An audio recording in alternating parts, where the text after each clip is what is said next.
Right, we've dealt a bit with what is this thing called research, and we've primarily kind of explored some of the big and important words that we're going to have to get our head around: qualitative, quantitative, veracity, reliability, triangulation, vividness.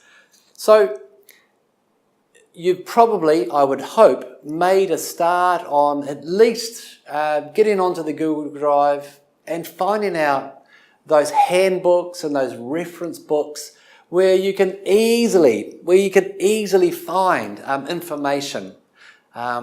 Maybe you want to download it onto your desktop. Maybe you want to download the whole lot and put it in a folder on your desktop so you can immediately go there when you come across a word and you can have a look at it. It may be better for you to be doing that than for you to go to Google or to Wikipedia, because you need to get familiar with these resources, because these resources are credible, they are from reliable, credible publishers. You can't be quoting Wikipedia to your supervisors. So we've looked at the idea of research, about the differences between qualitative and quantitative, most importantly. And let's have a bit of a look at what has been described as the process of research. And you may be right at the beginning of, for the first time, you doing a piece of research. And you may be a bit confused about the steps that you take in conducting research. Now, these are just some summaries about what straightforward and most common research projects, the steps that they take. And this is not a prescription. This is more of a description of some of the forms that it most commonly takes. So let's just have a look at this. Let's walk through together. We're going to see a number of summaries presented by some folks, and this is taken from page 19 of Kumar. You would have noticed that whenever I introduce an article or a table or a figure, that I cite the reference, and the reference is copied from the Google Drive. And this is from Kumar, Research Methodology, a step-by-step guide for beginners. Great book, I really recommend it to you. Okay, so let's go to full screen now. Let's go to full screen now so that we can have a closer look. Okay, so what is the process of research? This is one summary. We're going to be looking at a few others. Okay, so we have, this is Kumar's summary of phases, of main tasks, and of main steps, operational steps in the journey, in the research journey. The first step is phase 1, where we are deciding what you are interested in. What is your research question? There will be another lecture specifically on research questions. Research questions. What is a research question and what is not a research question? Why do we have to be clear about it? Why does it need to be narrow and deep? The third phase is the planning. We've decided what, and now we have to plan how. How are we going to gather data? We will be talking more about this idea of data and evidence, which will empirical evidence that will help us answer the research question. How are we going to do that? And then the third phase is undertaking this. It is collecting the data, going into the field and collecting qualitative data through a range of methods, and we will be talking about those later on. Okay, So let's just regroup now. Let's just regroup and let's head back and look at another summary. This is another summary, again Makuma, but with just a bit more detail. And so let's just go to full screen. Let's go to full screen. We'll see that the boxes and the arrows and the circles, they represent operational steps for the arrows.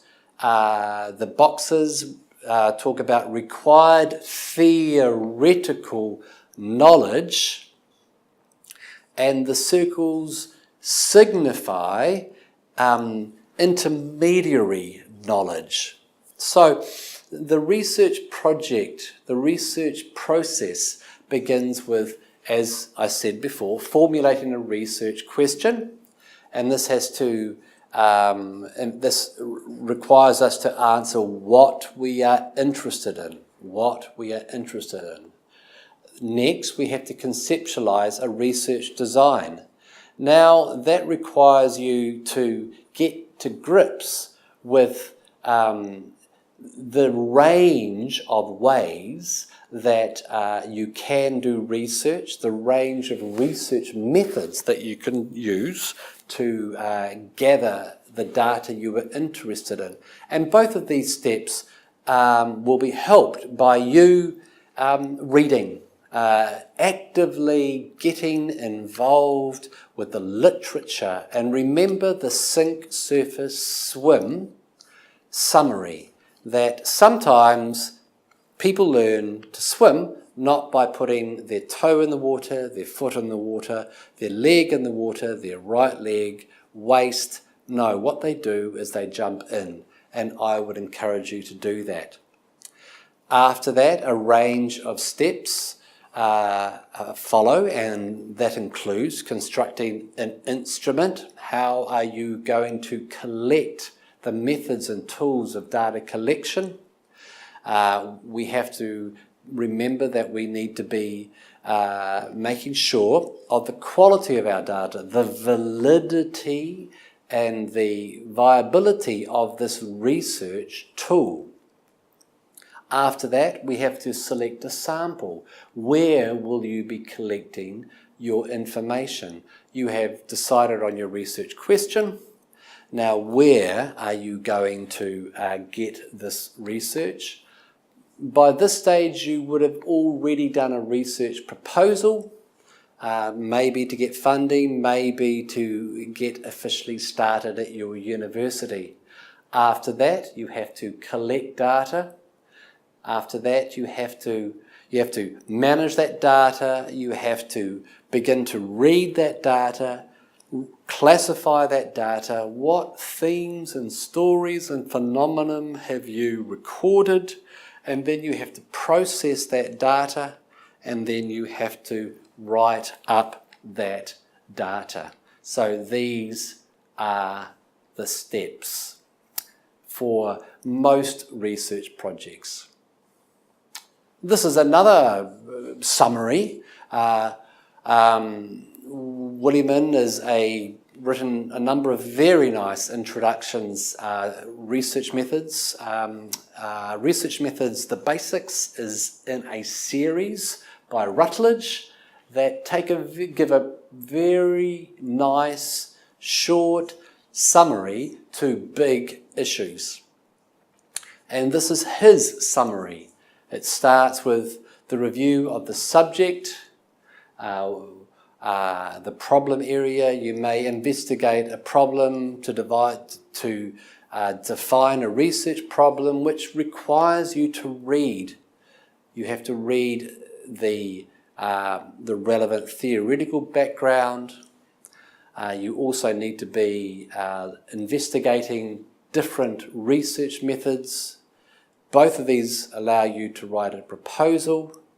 You have to get ethical background, ethical approval. You have to get approval to start. You carry out more background research to define your problem. You explore methods of data collection. You have to justify why and how the research methods you have decided have been used. You carry out detailed research, data collection and analysis, and then you analyse these and you report and finally disseminate your findings. Okay, so let's just come together. That was 2 or 3 separate summaries of the different stages, the different steps in the research project. These are not intended to be prescriptive, you must do this. They are a summary they are more descriptive. Commonly, these steps are done, and this is the order that they are in. What are you studying? How are you going to study it before beginning to do so? Collecting through the methods you have decided, analysing the data you have collected, and writing them up. We're going to be soon, we'll cut and we'll clip and we'll go to another series of short Xmind based screencasts where I just write a small summary, ask some questions, and most importantly, and this cannot be emphasised enough, most importantly, pushing you in the direction of the most important things that you need to be reading, both books, mainly reference books or introductions to the process of research, and specific chapters out of specific books that are good places for you to begin to read. There's going to be a bit of repetition going on, but important points need to be said more than once, more than twice, even up to 3 times. Making a point but doing so from a range of perspectives is a great way of us coming to grips and understanding adequately an area as important as research. And so that's enough for this afternoon. It's been good being with you, and we'll see you again next time.